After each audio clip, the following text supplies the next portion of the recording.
Buenas tardes, hoy nuestro grupo les va a exponer sobre los ácidos nucleicos. El mejoramiento genético es el cambio planificado en la estructura genética de una población para mejorar los fenotipos, y es una de las aplicaciones que presenta los ácidos nucleicos en agroindustria. Esto lo que busca es incrementar la productividad, resistencia al medio ambiente y a enfermedades de diferentes plantas. Todo esto es posible gracias a las modificaciones genotípicas, ya que ahí es donde se encuentra toda la información genética. Entonces, en resumen, es mejorar el genotipo para tener un buen fenotipo. En las dos imágenes de abajo tenemos un ejemplo sencillo.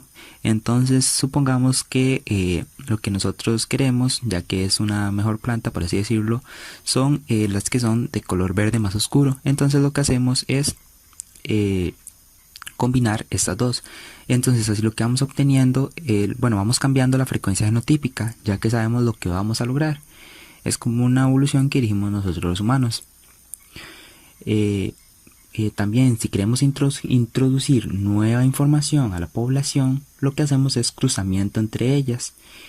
Entonces, así se obtienen las nuevas características que queremos. Entonces, supongamos que nos interesa X cosa de la que es un poco menos verde.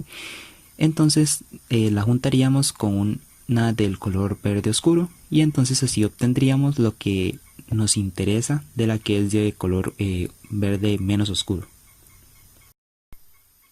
Otra aplicación es la detección de virus en vegetales por hibridación de ácidos nucleicos, y se usa con el propósito de determinar el grado de relación de dos secuencias de ácidos nucleicos, es decir, qué tan similares son, por ejemplo, dos virus, y para la detección de virus u otros patógenos.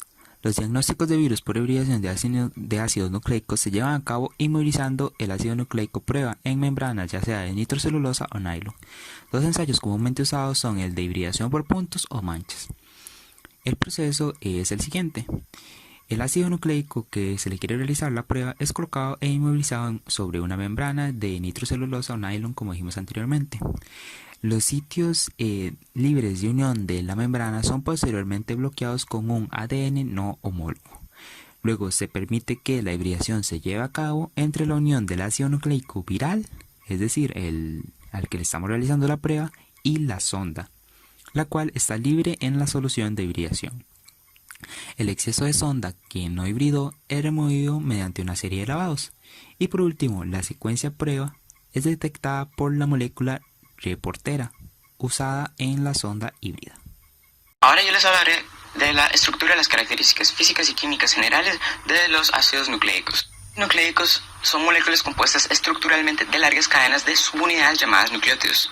Por ello es necesario que desglosemos los nucleótidos en sus tres estructuras principales: un grupo fosfato, un azúcar tipo pentosa y una base nitrogenada. Antes de ir a ver cada una de esas estructuras individualmente, notemos que el fosfato se une al azúcar mediante un enlace fosfoéster y el azúcar se une a la base nitrogenada mediante un enlace N-glucosídico. La estructura de los azúcares no es demasiado compleja y generalmente para los ácidos nucleicos hay dos tipos, la ribosa y la desoxirribosa. Para evitar confusiones se suele numerar los carbonos de los azúcares del 1' hasta el 5'. Y la única diferencia estructural entre la ribosa y la desoxirribosa es el grupo hidroxilo unido al carbono 2'. El grupo fosfato es el más simple de estos elementos. Consiste de un átomo de oxígeno rodeado por 4 átomos de fósforo. Además está unido al carbono 5' de la pentosa. El siguiente elemento es la base nitrogenada y se une al carbono 1' de la pentosa.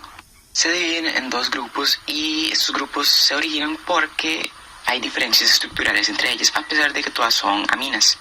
Las purinas tienen doble anillo, mientras que las pirimidinas tienen un solo anillo.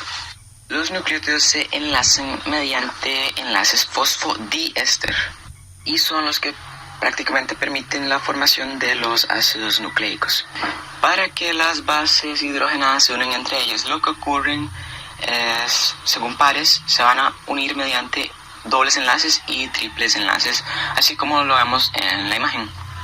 Ahora me referiré a las propiedades físicas y químicas. En cuanto a la solubilidad, son hidrófilos debido a que pueden formar puentes de hidrógeno entre los fosfatos, el agua y los grupos OH. Las bases que las conforman no son solubles. Como mencioné anteriormente, los ácidos nucleicos son cadenas largas, por lo tanto son viscosos. La densidad cambia según el peso de la molécula, entonces el ARN va a ser más pesado que el ADN por la presencia del grupo hidroxilo. El punto de fusión es algo bastante variable, pero se establece como la temperatura en la cual tiene 50% de sus hebras separadas. En lo químico, el pH y la fuerza iónica se da por la presencia del grupo fosfato, que le da su característica acidez, ¿verdad? Y ya presenta cargas negativas. La reacción con las bases lo hace cambiar de polaridad, más que todo en los grupos involucrados en los puentes de hidrógeno. La hidrólisis del enlace N-glucosídico permite separar la base nitrogenada del esqueleto del polinucleótido mediante la hidrólisis ácida con un ácido débil que protona el oxígeno de la pentosa, y la hidrólisis del enlace fosfodiéster mediante NaOH diluido rompe el enlace fósforo-oxígeno. Y es importante mencionar que esto solo ocurre en el ARN, también por lo del grupo hidroxilo que se presenta. Por último, la absorción de luz se da de 260 nanómetros en orden decreciente. Esto es más que todo por las características de las bases nitrogenadas que las conforman. La purina absorbe más que las pirimidinas debido a la presencia de una estructura de doble anillo. La principal función de los ácidos nucleicos es transmitir la información hereditaria y determinar qué proteínas produce cada célula. Como mis compañeros ya indicaron, existen dos tipos: el ADN, que compone los genes y el material hereditario, además de poseer las indicaciones para la síntesis de proteínas y de todo el ARN. Luego está el ARN, es parte del proceso de unión de aminoácidos, proceso en el cual se forman polipéptidos que luego forman proteínas, y están los ribosomas, que es un tipo de ARN con función de catalizador biológico. Existen también nucleótidos que son importantes, como el ATP, que se considera la principal moneda energética de las células. Que lo que hace es que transfiere unos grupos fosfatos a otra molécula, este proceso la hace más reactiva y así transfiere su energía química.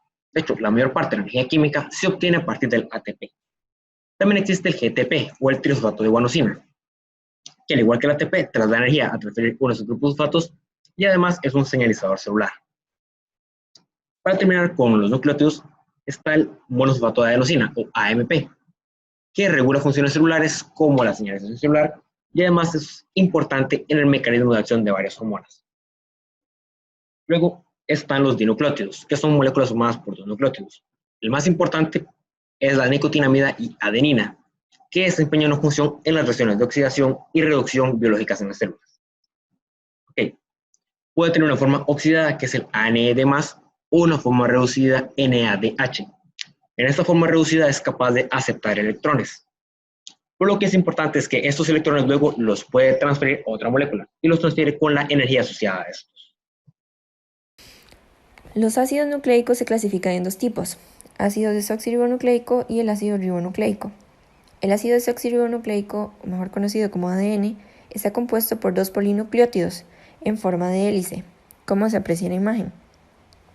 Gracias a la forma que tiene la estructura del ADN, este puede tener funciones de replicación y transcripción. Cada nucleótido que conforma la estructura del ADN posee tres componentes: el azúcar, un radical del ácido fosfórico y las bases nitrogenadas. En las bases nitrogenadas encontramos las purinas, que son bases nitrogenadas de dos anillos y se dividen en adenina y guanina, y las piriminas, que son bases nitrogenadas de un anillo, que se dividen en citosina y timina. El ácido ribonucleico, o mejor conocido como ARN, posee una cadena de ribonucleótidos y también está conformado por bases nitrogenadas: las purinas, que se dividen en adenina y guanina, y las piriminas, que se dividen en citosina y uracilo. El ARN y el ADN difieren sobre todo en dos cosas. La primera es que el ARN tiene como azúcar la ribosa, en lugar de la 2-desoxirribosa.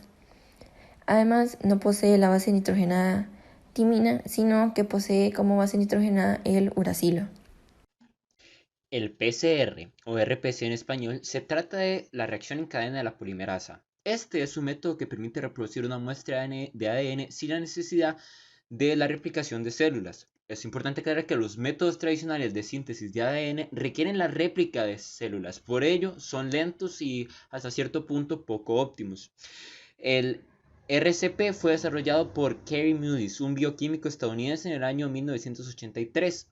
Para este método, o sea, el RCP, se requiere de un segmento de ADN a replicar, nucleótidos, cebadores y una polimerasa para poder replicar la secuencia. Entonces, la reacción en cadena de la polimerasa se divide en 3 grandes pasos. El primero es la desnaturalización, en el cual se aumenta la temperatura para romper los enlaces de hidrógeno de las cadenas del ADN, separando estas cadenas en 2 hebras. Luego está la anilización, que consiste en la unión de los cebadores a las hebras separadas. Los cebadores, o también llamados primers, actúan como puntos de inicio, y para que los cebadores se unan correctamente a las hebras se debe bajar un poco la temperatura, como a los 52 grados. La polimeralización consiste en la unión de las enzimas Taq polimerasas a los cebadores en las hebras. De esta forma, la Taq polimerasa empieza a sintetizar las cadenas de nucleótidos faltantes.